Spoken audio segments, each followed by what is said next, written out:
Brought you by UTL solar 78,000కు subsidy పొందండి. సబ్సిడీతో UTL on grid solar system ను ఇన్స్టాల్ చేసుకోండి. బీఆర్ఎస్ సీనియర్ నేత దాస్యం వినయ్ భాస్కర్ సంచలన వ్యాఖ్యలు చేశారు. హైదరాబాద్ బ్రాండ్ ఇమేజ్ ను డ్యామేజ్ చేసే కుట్ర జరుగుతోందని ఆరోపించారు. బీఆర్ఎస్ హయాంలో ఫిల్మ్ ఇండస్ట్రీకి చేయూతనిస్తే కాంగ్రెస్ హయాంలో సినీ హీరోలను అరెస్ట్ చేస్తున్నారని మండిపడ్డారు. హైడ్రా చర్యలతో ఇప్పటికే రియల్ ఎస్టేట్ పడిపోయిందన్నారు. మరోవైపు ప్రజాపాలన అంటూనే ప్రతీకార చర్యలకు పాల్పడుతూ తెలంగాణను ఆర్థికంగా దెబ్బతీసే ప్రయత్నాలు చేయడం కరెక్ట్ కాదన్నారు దాస్యం వినయ్ భాస్కర్. మీరిచ్చినటువంటి హామీలు నెరవేర్చాలని చెప్తే ప్రతిపక్ష నాయకులపైన ప్రతీకార చర్యలు అంటున్నారు.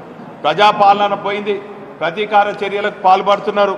ఈరోజు హైదరాబాద్ బ్రాండ్ ఇమేజ్ని దెబ్బకొట్టే విధంగా కుట్రపూరితంగా మరి ఏం ఆలోచనలు ఏమో తెలియదు కానీ మరి హైడ్రా పేరిట పేదల ఇండ్లతో పాటు అనేక మరి కార్యక్రమాలు చేపడుతుంటే రియల్ ఎస్టేట్ అంతా కూడా డమైలమైంది. ఫార్ములా ఈ పేరిట హైదరాబాద్ బ్రాండ్ ఇమేజ్ని పెంపొందించే క్రమంలో ఆనాటి మరి మంత్రివర్యులు కేటీ రామారావు చేస్తే మరి పెద్ద ఎత్తున పెట్టుబడులు రావటం కాకుండా అనేక కంపెనీలు కూడా హైదరాబాద్కు వచ్చిన పరిస్థితి కనబడ్డది.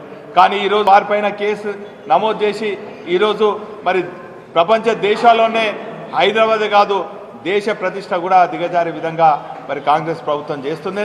దీన్ని తీవ్రంగా ఖండిస్తున్నాం. మరి ఫిలిం ఇండస్ట్రీ కూడా మనోధైర్యం దెబ్బతినే విధంగా వారిని అక్రమ అరెస్ట్లే కాకుండా అనేక కార్యక్రమాలు చేయటం మరి ఈరోజు హైదరాబాద్ ఇమేజ్తో పాటు తెలంగాణ రాష్ట్రమే మరి ఆర్థికంగా దెబ్బతినే విధంగా ఉంది.